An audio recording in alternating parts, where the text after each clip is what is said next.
தேவன் தைரியம் உள்ளவர்களின் தேவன். எப்ப தேவன் உன் கண்ணுக்கு தெரிவார் தெரியுமா? நீ வாழ்க்கையில துணிச்சலா தைரியமா சில முடிவுகளை எடுக்கும் பொழுதுதான் கர்த்தர் முன்னாடி தோன்றும். திருவாசன தந்தையில நெருங்கி சேருகிற தைரியம் எதனாலே உண்டானது என்றால், தேவன் அன்பானவர் என்பதை சிங்காசனத்தை விட்டு இறங்கி சிலுவைக்கு வந்து மரித்து, மகனே நீ கிட்ட வா, நான் உன் மேல அவ்வளவு அன்பா இருக்கிறேன் அப்படின்னு ஆண்டவர் அந்த வழியை திறந்து காண்பித்ததுனால அவருக்கு என்ன கெப்பாசிட்டி இருக்கு, உன்னை கொண்டு அவரால் என்ன செய்ய முடியும் அப்படின்றத வச்சுதான் தேவன் உன்னை பார்க்கிறாரு. பிறப்பது மாம்சமாயிருக்கும். அதாவது அந்த ஜலத்துல பிறக்கிற அந்த பிறப்பு இருக்கு, அது மாம்சத்தின்படியான பிறப்பு, சரீர பிறப்பு, மாம்சத்தின்படியான பிறப்பு, அது மாம்சமா இருக்கும். ஆவியினால் பிறப்பது ஆவியா இருக்கும். ஆவியினால பிறப்பது ஆவியா இருக்கும். அப்ப நான் ஆவியில பிறக்க வேண்டியது ரொம்ப அவசியம். நல்லா கவனிக்கணும். நான் இப்ப ஆவியில பிறக்கணும். தேவனால் பிறக்கிறதுனா என்ன? ஆவியில பிறக்கிறது. என் ஆவி இப்ப மறுபடியும் பிறக்க வேண்டியது ரொம்ப அவசியம். அப்பதான் ஒருத்தன் தேவனுடைய ராஜ்யத்துக்குள்ள போவான், அவன் தான் தேவனுடைய பிள்ளையா இருக்கிறான். இவன் ஆவி மறுபடியும் பிறந்த அனுபவத்தை பெற வேண்டும் அப்படின்னு அவர் என்ன பண்றாருன்னா சொல்றார். இது ஒரு விளக்கம். இன்னும் சிலர் அதுக்கு என்ன விளக்கம் கொடுக்குறாங்க? இன்னொரு விளக்கம் என்னன்னா, அதாவது இயேசு கிறிஸ்து இந்த ஜலத்தினால பிறக்கிறது அப்படின்றத அவங்க என்ன பண்ண மாட்டாங்கன்னா, மாம்சத்தின்படியான பிறப்புன்னு ஒத்துக்க மாட்டாங்க. அவங்க இன்னொரு கூட்டம் இருக்குது, அவங்க என்ன சொல்றாங்கன்னா, அந்த நாட்கள்ல இந்த ஜலத்தினால் பிறக்கிறது அப்படின்னா யூதர்களுக்கு எப்பவுமே ஒரு முறைமை இருந்தது. அவங்க ஊர்ல இந்த தீட்டு கழிக்கும் ஜலம் ஒன்று இருக்கும். என்ன பாவம் பண்ணாலும் அவங்க மேல அந்த தீட்டு கழிக்கும் ஜலம் தெளிச்சா அவங்க என்ன ஆயிடுவாங்கன்னா சுத்தமாயிடுவாங்க. ரெண்டாவது, ஏதாவது ஒரு பாவம் பண்ணா அவங்க ஸ்நானம் பண்ணி ஒரு நாள் என்ன பண்ணணும்னா பாளையத்துக்கு புறம்பே இருக்கணும், ஒரு நாள் முழுவதும் கழுவி வெளியில இருக்கணும், அதுக்கு பிறகுதான் உள்ள வரணும். சில ஆட்கள் ஏதாவது தவறு பண்ணிட்டாங்கன்னா கழுவி 7 நாள் வெளியில இருக்கணும். அப்ப இந்த ஸ்நானம் பண்ணுது அல்லது இந்த தண்ணியை தெளிச்சுக்கிறது அல்லது தண்ணியில குளிக்கிறது அப்படின்றது அவங்களோட வாழ்க்கையில ஒரு சுத்திகரிப்புக்கு அடையாளமாக சொல்லப்பட்டிருக்கிற ஒரு முறை. அவங்க என்ன பண்றாங்கன்னா அவங்க வாழ்க்கையில தங்களை சுத்திகரிச்சுக்கிறாங்க. அப்ப இந்த ஜலத்தினால் பிறக்கிறதுன்றா என்ன? ஒரு மனுஷன் தன்னுடைய பாவங்கள் முழுவதுமாக கழுவப்பட்டு ஆவியில் புது பிறப்பு அடைவது, ஆவியில் புதிய சிருஷ்டியாக மாறுவது தான் அந்த மறுபிறப்பு அப்படின்னு இன்னொரு விளக்கம் கொடுக்குறாங்க. Price card. இந்த 2 விளக்கமும் நல்லதான் இருக்குது, ஒன்றும் பிரச்சனை கிடையாது. இந்த சொன்ன விளக்கத்தை விட, அதாவது ஞானஸ்தான அபிஷேகம் சொன்னதை விட, பிறப்பு மாம்சத்தின்படியான பிறப்பு, 2வது பிறப்பு ஆவியின்படியான பிறப்பு, அது ஒரு மறுபிறப்பின் அனுபவம்னு அதுக்கு ஒரு விளக்கம் கொடுக்குறாங்க. 2வது, இல்ல ஒருத்தன் பாவம் முழுவதும் கழுவப்பட்டு ஆவியில தேவ சாயலை அடையறத பத்தி பேசுறாரு அப்படின்னு சொல்லிட்டு அதுக்கு என்ன பண்றாங்கன்னா இந்த இன்னொரு ரெஃபரன்ஸ் கொடுக்குறாங்க. அந்த ரெஃபரன்ஸ் வாசிங்க. தீத்து 3:5 வாசிங்க பார்க்கலாம். தீத்து 3வது அதிகாரம் 5வது வசனத்தை வாசிங்க. நாம் செய்த நீதியின் கிரியைகளின் நிமித்தம், நாம் செய்த நீதியின் கிரியைகள் நிமித்தம் அவர் நம்மை ரட்சியாமல் தமது இரக்கத்தின்படியே மறுஜென்ம முழுக்கினாலும், நல்லா கவனிங்க, அவர் எப்படி நம்மளை ரட்சித்தார்னா அவருடைய இரக்கத்தின்படி மறுஜென்ம முழுக்கினாலும் பரிசுத்த ஆவியினுடைய புதிதாக்குதலினாலும் நம்மை ரட்சித்தார். அப்ப மறுஜென்ம முழுக்கு அப்படின்றாரு. நல்லா கவனிங்க, அது என்னது? அந்த புது சிருஷ்டியை பத்தி சொல்லும் பொழுது மறுஜென்மன்றார். எல்லாம் சொல்லுங்க, மறுஜென்மம். உயிரோடு இருக்கும் போதே நம்ம என்ன ஆகிறோம்? மறுஜென்மம் எடுக்கிறோம். சில நேரத்தில் இந்த பிரசவிக்கிற டைம்ல இந்த அம்மாமாருங்க சொல்லுவாங்க, அவ மறுஜென்மம் எடுத்துட்டு வந்துக்கிறா. எப்படி மறுஜென்மம்? குழந்தைய பெத்தெடுத்துட்டு அவங்க என்ன ஆயிட்டாங்களாம்? மறுஜென்மம். ஏன்னா உயிருக்கு போராடி வந்திருக்கிறாங்கன்றது. அப்ப அந்த வார்த்தை இங்க பயன்படுத்தப்படுது. என்னன்னா மறுஜென்மம். எப்படி நடக்குது? மறுஜென்ம முழுக்கு அப்படின்றார். மறுஜென்ம முழுக்குன்னா என்னது? சிலர் அதை ஞானஸ்தானம்னுவாங்க. கவனிங்க, ஞானஸ்தானம் கூட இருக்கட்டுமே, ஆனா என்னன்னா தேவன் நம்மளை முழுவதுமாக சுத்திகரித்து நமக்குள்ள ஆவியானவர் கிரியை நடப்பித்து நம்மளை புதிய சிருஷ்டியாக உருவாக்கி இருக்கிறாரு. அதுதான் மறுபிறப்புன்னு சொல்றாரு. இதை அப்படியே இன்னொரு வசனத்துல எசேக்கியேல் தீர்க்கதரிசன புஸ்தகம் 36ஆம் அதிகாரம் 25-26வது வசனத்துக்கு போங்க. எசேக்கியேல் 36. அப்பொழுது நான் உங்கள் மேல் சுத்தமான ஜலம் தெளிப்பேன். கவனிங்க, இந்த சுத்தமான ஜலம் தெளிப்பேன் அப்படின்றது அந்த டேர்ம்ல பயன்படுத்தப்பட்டது. நான் சொன்னேன் இல்லையா, ரெண்டாவது ஒரு மெத்தடு, ஜலம் தெளிச்சு அவங்கள சுத்தமாக்குறது, அவங்களுடைய எல்லா பாவங்களையும் கழுவுறது, அவங்களுடைய எல்லா அக்கிரமங்களையும் நீக்கிறது. சுத்தமான ஜலம் தெளிப்பேன். நான் உங்களுடைய எல்லா அசுத்தங்களையும் உங்களுடைய எல்லா நரகலான விக்கிரகங்களையும் நீக்கி உங்களை சுத்தமாக்குவேன். நீங்கள் சுத்தமாவீர்கள். உங்களுக்கு நவமான இருதயத்தை கொடுத்து உங்கள் உள்ளத்திலே புதிதான ஆவியை கட்டளை. நல்லா கவனிங்க, உங்க உள்ளத்துல உங்களுக்கு நவமானன்னா என்னது? நவமானன்னா நியூ. நவம்னா என்னது? நியூ. நவமான நவநாகரீக ஆடைகள்னு போடுறாங்கல்ல, புத்தம் புதிய ஆடைகள்னு அர்த்தம். அப்ப நவமான இருதயத்தை கொடுத்து, அந்த வசனத்தை போடுங்கம்மா. நவமான இருதயத்தை கொடுத்து உங்கள் உள்ளத்திலே புதிதான ஆவியை கட்டளையிட்டு கல்லான இருதயத்தை உங்கள் மாம்சத்திலிருந்து எடுத்து போட்டு சதையான இருதயத்தை உங்களுக்கு கொடுப்பேன். இதுதாங்க அந்த புது சிருஷ்டியில நடக்கிறது. இந்த புது சிருஷ்டி ஆகிறதுல என்ன நடக்குதுன்னா, கர்த்தர் நம்முடைய எல்லா அக்கிரமங்களையும் கழுவி எனக்குள்ள ஒரு புதிய இருதயத்தை, ஒரு புதிய மனுஷனை எனக்குள்ள சிருஷ்டிக்கிறார். நான் ஒரு புதிய பிறவி ஆகிறேன். பிரைஸ் காட், ஆமென். பிறப்புனா என்னங்க? ஒரு துவக்கம். பிறப்புனா என்னது? ஒரு வாழ்க்கைக்கான துவக்கம் தானே பிறப்பு, ஆமாவா இல்லையா? அப்ப மறுபிறப்புனா என்ன? அந்த வாழ்க்கை முடிஞ்சு போச்சு, இந்த வாழ்க்கை கிறிஸ்துவுக்கான ஒரு வாழ்க்கையின் துவக்கம், அவ்வளவுதான். பிரைஸ் காட், ஆமென், அல்லேலூயா. விளங்குதா உங்களுக்கு?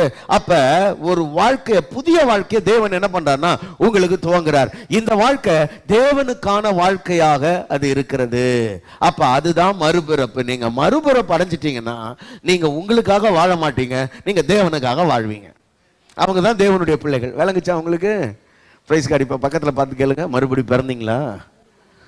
ஏன்னா மறுபடி பிறந்தீங்கன்னா உங்க வாழ்க்கை உங்களுக்கானதா இருக்காது, உங்க வாழ்க்கை தேவனுக்கானதா இருக்கும். நீங்க தேவனுக்காக வாழ்வீங்க. உங்களுடைய என்ன சொல்றது, எண்ணங்கள், செயல்கள், பேச்சு, சிந்தை எல்லாமே தேவனுக்காக வாழ்றதை நோக்கி தான் ஓடிட்டு இருக்கும். அதுதான் மறுபிறப்பு.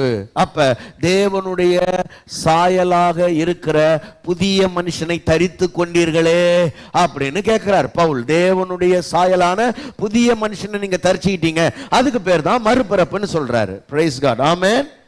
அப்ப இந்த மறுபிறப்பு நமக்குள்ள எப்படி நடக்கிறது அதை நீங்க கொஞ்சம் தெரிஞ்சுக்கணும். எப்படி நடக்குது மறுபிறப்பு? எப்படி நடக்குது? இது வரைக்கும் சொன்னதே கொஞ்சம் புரிஞ்சுக்கிறது கொஞ்சம் கஷ்டமான விஷயம்தான். பரவாயில்ல, ஒன்றும் பிரச்சனை இல்லை. அதெல்லாம் கொஞ்சம் ரெக்கார்ட் பண்ணி வைக்கிறோம், யூடியூப்ல இருக்குது, நீங்கள் கேளுங்க. நீங்கள் மறுபடி பிறந்திருந்தீங்கன்னா நீங்கள் தேவனுடைய பிள்ளைகள். ஒன்று. ரெண்டாவது, இந்த மறுபிறப்பு எப்படி நடக்குது அப்படின்னு நான் உங்களுக்கு சொன்னேன் இல்லையா? கவனிங்க, பிறப்பு எப்படி நடக்குது நான் சொன்னேன். என்ன சொன்னேன்?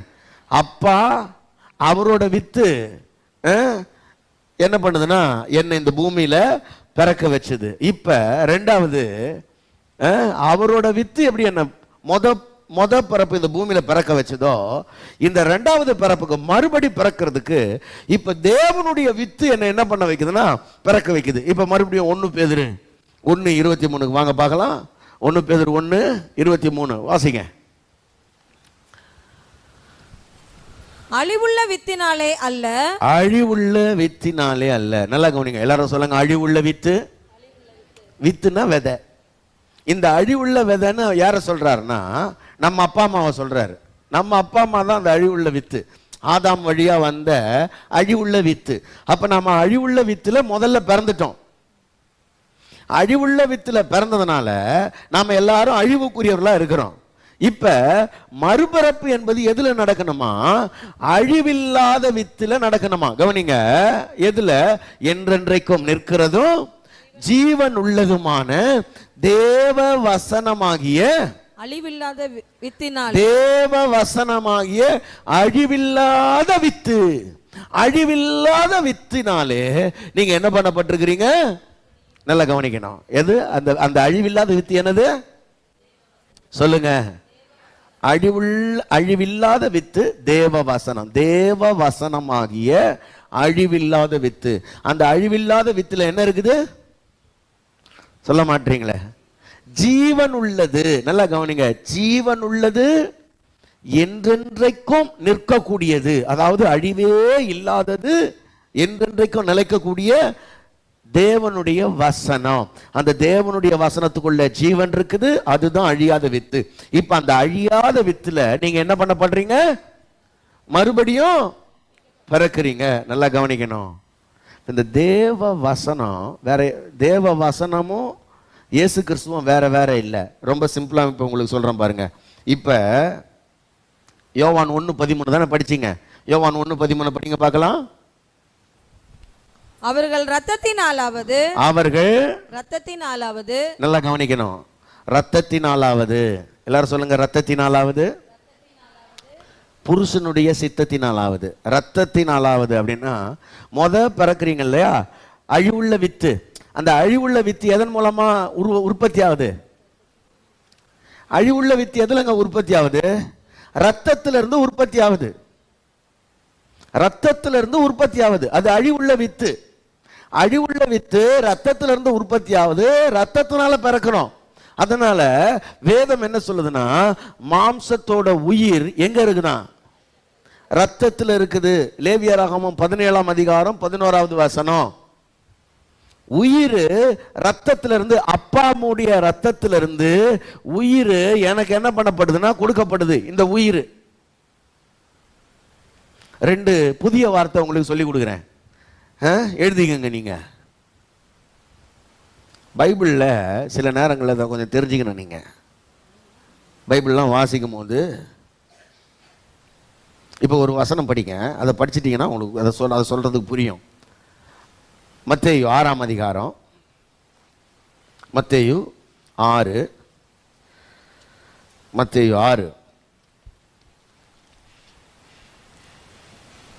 25 படிங்க பார்க்கலாம்.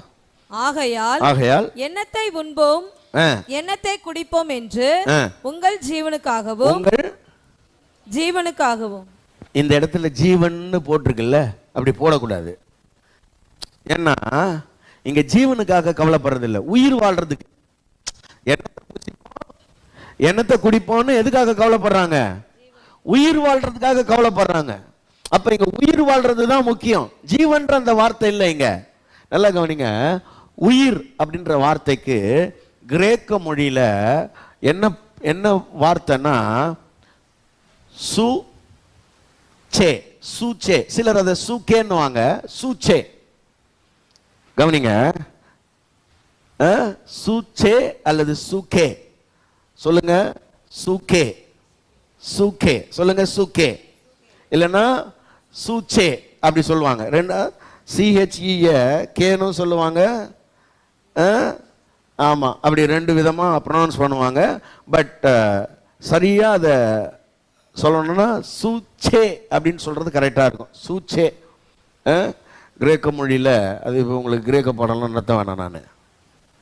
சரியா? சை உப்சிலோன் அப்புறம் சி ஈட்டா அப்படின்னு அந்த 4 எழுத்துக்கள் சேர்ந்த வார்த்தை தான் இது. அப்ப இந்த 4 எழுத்துக்களை சு சே அல்லது சு கே, நீங்க எப்படி வருதோ சொல்லிக்கங்க. சுகே சுகேன்னு சொல்லிக்கங்க, போங்க, இருக்கட்டும். இது உயிரை குறிக்கிற பதம் சுகே. சரியா? இப்ப யோவான் 1:4 படிங்க.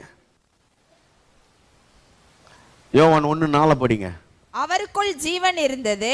அவருக்குள் ஜீவன் இருந்தது. என்ன இருந்தது? ஜீவன் இருந்தது. கவனிக்கணும். இப்ப இந்த ஜீவன் இருக்குல்ல, இந்த வார்த்தை ஜோயே, அது ஜூகே, இது ஜோயே. இந்த ஜோயேன்னா ஜீவன், சூகேன்னா உயிர். இது வேற அது வேற. சரியா? இப்ப ரத்தத்துல பிறக்கிறது இருக்குல்ல, நான் எங்க அப்பாவோட ரத்தத்துல இருந்து பிறந்தேன். எனக்கு என்ன கிடைச்சதுன்னா உயிர் கிடைச்சது, சூக்கே கிடைச்சது. ஜூக்கே வந்தது. இப்ப நான் மறுபடி பிறக்கிறேன்ல, அதுல எனக்கு ஜோயே கிடைக்குது. அப்ப ரத்தத்துல பிறக்கிற இந்த ஜூக்கே இது அழிஞ்சிரும். என்னைக்காவது நம்ம என்ன ஆயிடுவோம், செத்து போயிடுவோம் இங்க இருந்து. ஆனா இந்த சோயே இருக்கு பாருங்க, தேவனால பிறக்கிறது, அதுல பிறந்து எனக்கு ஜீவன் வந்துச்சுன்னா நான் என்றென்றைக்கும் அழியாதவனா இருப்பேன். பிரைஸ் காட், அல்லேலூயா. ஆமா, அப்ப நல்லா கவனிங்க.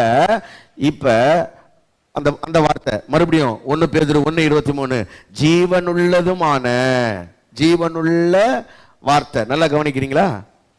சிலர்லாம் நல்லா கவனிக்கிறீங்க, சிலர் நல்லா தூங்குறீங்க. Very good. இந்த ஜீவனுள்ள வார்த்தை இருக்குல்ல, இந்த வார்த்தை எப்படிங்க? ஆதியாகமம் 1க்கு வாங்க, சாரி யோவான் 1க்கு வாங்க. 1:1 என்ன சொல்லுது? ஆதியில, வாவ், ஆதியிலே வார்த்தை இருந்தது. 4வது வசனம் வாசிங்க. அவருக்குள் ஜீவன் இருந்தது. அந்த வார்த்தைக்குள் ஜீவன் இருந்தது. அதாவது ஆதியிலே வார்த்தை இருந்தது, அந்த வார்த்தைக்குள் ஜீவன் இருந்தது. அப்ப ஜீவனுள்ள வார்த்தைன்னா யாரு? இயேசு கிறிஸ்து.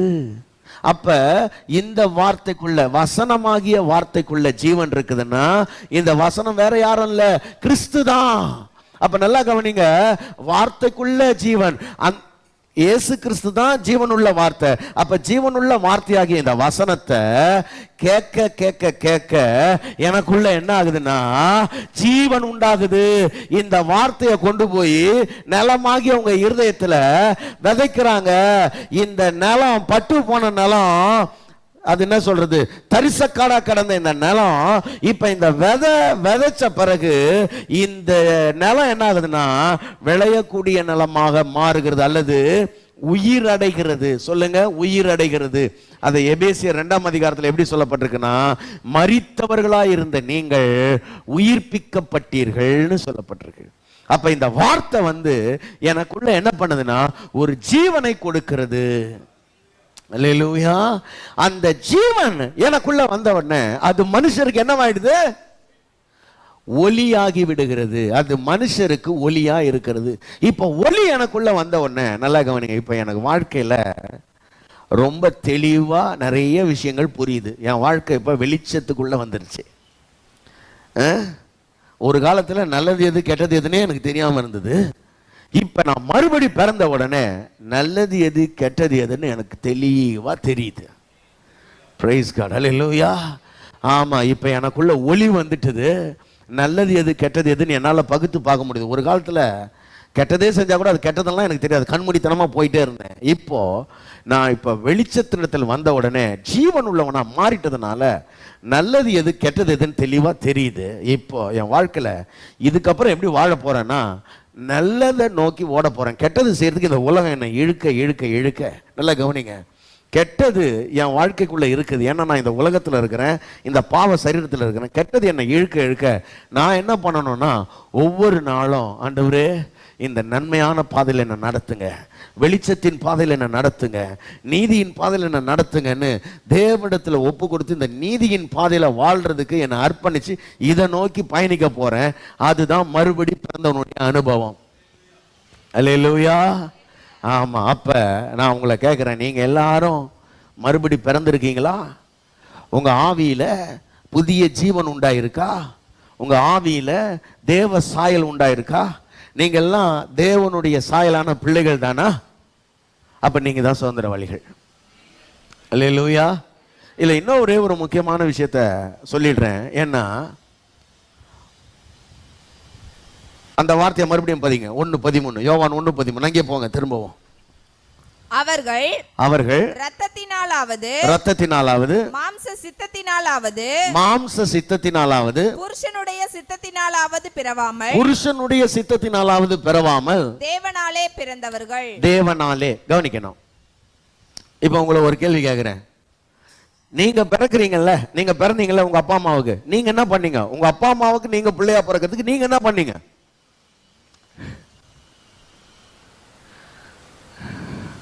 நான் ஒன்றும் சொல்ல மாட்டீங்களே, சும்மா ஜாலியா பேசுங்க. எப்பவுமே என்ன டென்ஷன் ஆகி நீங்களும் டென்ஷனாகவே இருந்துக்கிறீங்களே. ஐயா, நீங்க ஒண்ணுமே பண்ணல, ஆனா நம்ம அப்பா அம்மா ஏதோ பண்ணாங்க. ஆமேடா வரேன் இருங்க, கவனிங்க. நாம பிள்ளையா பிறக்கிறதுக்கு நாம எதுவுமே பண்ணல. இங்க நம்ம பங்களிப்பு எதுவுமே கிடையாது. நம்ம பங்களிப்பு இல்லை. இது முழுக்க முழுக்க அவங்க சித்தம். அவங்க விரும்பினாங்க, அப்பா அம்மாவும் முடிவு பண்ணாங்க, அவங்க ஒரு குழந்தை வேணும்னு ஆசைப்பட்டாங்க, அவங்க அதுக்காக பிரயாசப்பட்டாங்க, பிள்ளை பிறந்துச்சு. ஓகேவா? அப்ப பிறக்கிற பிள்ளையினுடைய பங்கு அதுல ஒன்றும் கிடையாது. அதுல பெற்றோருடைய பங்கு தான் ரொம்ப முக்கியமானது. அதனால்தான் புருஷனுடைய சித்தத்தினாலே அப்படின்னு அங்க போட்டிருக்குது. அப்போ ஒரு புருஷன் அல்லது ஒரு மனுஷன் அவங்க விருப்பப்படுறது தான் அங்க முக்கியம், ஒரு பிள்ளை பேர்ல. அது போல இங்க தேவனால பிறக்கிறதுல நல்லா கவனிங்க, உங்க பங்களிப்பு இதுல எதுவுமே கிடையாது. மறுபிறப்பு இருக்கு பாருங்க, எப்படி முத பிறப்புல உங்க பங்களிப்பு எதுவுமே இல்லையோ அதே போல இந்த மறுபிறப்புலயும் உங்க பங்களிப்பு எதுவுமே கிடையாது. இது தேவனாலே பிறக்கிறது. பிரைஸ் காட், ஆமென். அப்ப தேவனே தான் உங்களை மறுபடி பிறக்க வைக்கணும். பிரைஸ் காட், ஹல்லேலூயா. இது கொஞ்சம் ஆச்சரியமான விஷயம். ஏன்னா அது எப்படிங்க தேவனாலே எப்படிங்க பிறக்கிறது? தேவனாலே எப்படி பிறக்கிறது அப்படின்னா ரொம்ப அழகா அதை சொல்றாரு. எபேசியர்ல என்ன சொல்றாருன்னா, அந்த 2ஆம் அதிகாரம் 8வது வசனத்தை வாசிங்க பார்க்கலாம். எபேசியர் 2:8. கிருபையினாலே விசுவாசத்தை கொண்டு ரட்சிக்கப்பட்டீர்கள். கிருபையினாலே விசுவாசத்தை கொண்டு ரட்சிக்கப்பட்டீர்கள். இது உங்களால் உண்டானதல்ல. இது உங்களால் உண்டானதல்ல. நல்லா கவனிக்கணும்.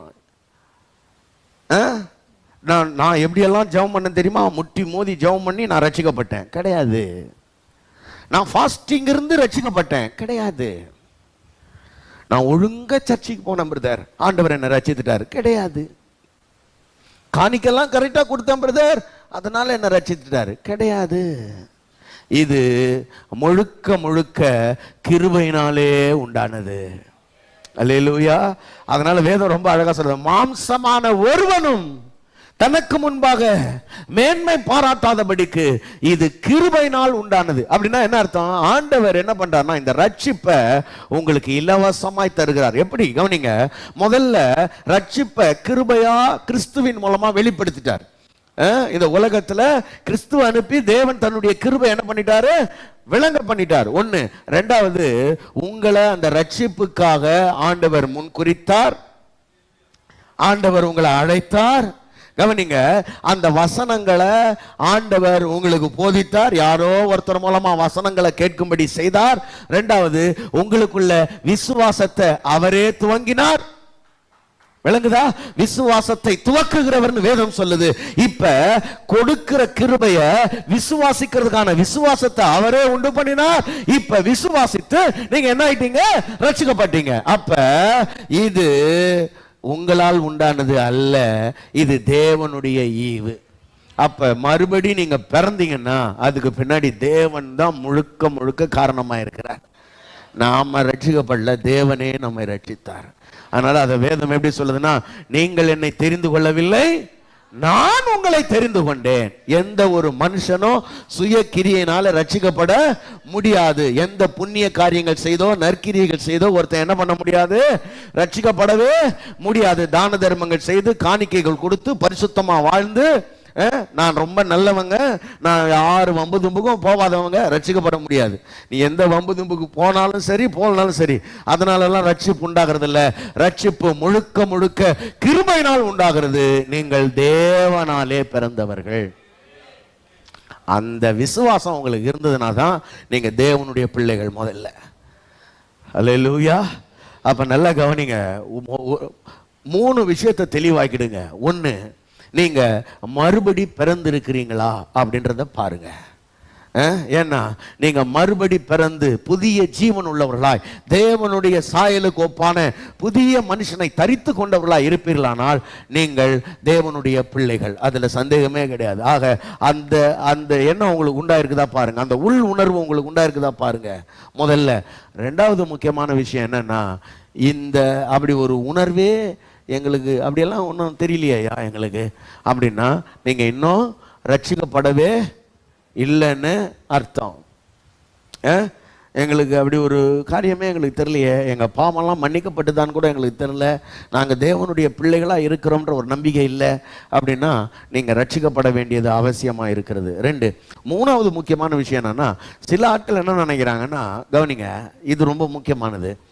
3வது என்னன்னா, சில ஆட்கள், ஐயா நான் ஒழுங்காக சர்ச்சுக்கு போயிடுறேன்யா, நான் ஒழுங்காக ஜெபம் பண்ணுவேன், ஒழுங்காக பைபிள் வாசிக்கிறேன், அதனால் நான் கட்டாயம் தேவனுடைய பிள்ளையாக தான் இருப்பேன். எப்படி? இவங்க என்ன நினைக்கிறாங்கன்னா, அவங்க சுயநீதியில் அவங்க செய்கிற செயல் மூலமாக அவங்க தேவனுடைய பிள்ளையாக மாறிடலான்னு அவங்க பிரயாசப்பட்டுக்கிட்டு இருக்கிறாங்க. நான் சொல்கிறேன், நீங்கள் கட்டாயம் இன்னும் தேவனுடைய பிள்ளையாகவே ஆகலை. அதில் நீங்கள் தெளிவாக இருங்க. ஏன்னா தேவனால் பிறந்தவர்கள் அப்படின்னா அது உங்களுடைய சொந்த முயற்சினால் ஆகிறது இல்லை, ஆண்டவரே அதை செய்வார். ஆமேன்னு சொல்லுங்க பார்க்கலாம். அப்போ தேவன் உங்களுக்குள்ள அதை துவங்குவார். ஒருவேளை அருமையான தேவனுடைய பிள்ளைகளை, இன்னைக்கு நீங்கள் யாரோ ஒருத்தர் அழைச்சிட்டு வந்ததுனால சபைக்கு வந்திருக்கலாம், நீங்கள் கிறிஸ்தவங்களாக இருக்கிறதுனால சபைக்கு வந்திருக்கலாம், ஏதோ ஒரு நிர்பந்தத்தினால சபைக்கு வந்திருக்கலாம். ஆனால் நான் உங்களுக்கு சொல்கிறேன், தேவன் உங்களை ரட்சிக்க வல்லவராக இருக்கிறார். ஆமென். அப்ப இந்த வார்த்தை உங்களுக்குள்ள புதிய ஜீவனை உருவாக்கும். இந்த வார்த்தை உங்களை புது சிருஷ்டியா மாற்றும். இந்த ஜீவனுள்ள வார்த்தைக்கு நீங்க செவி கொடுக்க அந்த ஜீவனுள்ள வார்த்தை உங்களுக்குள்ள போய் உங்களை சுத்த ஜலத்தினாலே சுத்திகரித்து தேவனுடைய சாயலுக்கு ஒப்பான புதிய மனுஷனை உங்களுக்குள்ள பிறப்பிக்க செய்யும். அந்த மனுஷன் என்ன சொல்லுவானா, நல்லா கவனிங்க, அந்த மனிதனுடைய அழுகை என்னவா இருக்குன்னா, புதிதா பிறந்த அந்த மனிதனுடைய அழுகை என்னவா இருக்குன்னா, நான் தேவனால் பிறந்தவன், நான் தேவனுக்காக வாழப்போகிறேன், நான் தேவனுக்காக வாழப்போகிறேன், நான் தேவனுடையவன், நான் தேவனுக்காக வாழ்வேன். அப்படி ஒரு அழுக, கவனிங்க, அந்த புதிதாய் பிறந்த அந்த மனிதனுக்குள்ள இருந்து புறப்பட்டுக்கிட்டே இருக்கும். அப்படிப்பட்டவன் தான் ரட்சிக்கப்பட்டவன். Price God. ஆமென். எவ்வளவு பாவங்கள், எவ்வளவு பாவ சோதனைகள், எவ்வளவு போராட்டம் அவனை பின்னுக்கு இழுத்து தள்ளினாலும் அவன் இருதயத்திற்குள்ள இருந்து ஊற்றாக பாய்ந்து, இந்த வாழ்க்கை தேவனுக்கானது, நான் தேவனுக்காக தான் வாழ்வேன், தேவனுக்காக தான் ஓடுவேன், உலகம் என் பின்னே சிலுவை என் முன்னேன்னு சொல்லி அவன் ஓடுறதுக்கு பிரயாசப்படுவான். அவன் தான் தேவனால் பிறந்தவன். அல்லேலூயா, கர்த்தருக்கு ஸ்தோத்திரம். அப்ப தேவனால் பிறந்துட்டானா அவன் யார்? இப்ப தேவ சாயல், தேவ சாயல், அப்படியே தேவனுடைய அச்சு அசல் அவனுக்குள்ள இருக்கும். கொஞ்சம் தேவனுடைய அச்சு அசல் அவனுக்குள்ள இருக்கும். அவன் தான் தேவனுடைய பிள்ளை, அவன் எல்லாத்தையும் சுதந்தரிப்பான். இதை பற்றி கவனிங்க, அதை இப்படி கூட சொல்லணும்னா, நீங்க தேவனுடைய அச்சு, ஆண்டவர் அதை வேற மாதிரி சொல்லியிருக்காரு. நீங்கள் தேவர்கள்னாரு. நீங்கள் யாருன்னாரு? சொல்ல மாட்டீங்களே, நீங்க யாரா? ஆமா, நீங்கள் தேவர்கள். அவங்களுக்கெல்லாம் ஒரே அப்படியே ஷாக்கு, நம்மெல்லாம் தேவர்களா? அப்ப நீங்க தேவ சாயலாக சிருஷ்டிக்கப்பட்ட தேவ பிள்ளைகள், தேவனை போலவே வாழ்வதற்காக ஏற்படுத்தப்பட்டவர்கள். நீங்கள் தேவர்களாய் இருக்கிறீர்கள் என்று இந்த வசனம் சொல்லுகிறது. ஆராதனை நேரங்கள்: ஞாயிறு காலை 7 மணி, மாலை 6:30 மணி. எங்களை தொடர்பு கொள்ள வேண்டிய தொலைபேசி எண்கள் 92-831-606662, 98-406-7255. எங்களை தொடர்பு கொள்ள வேண்டிய முகவரி: அகாப்பே சபை, எண் 189, EH ரோட், கொருக்குப்பேட்டை, சென்னை 6,21,000.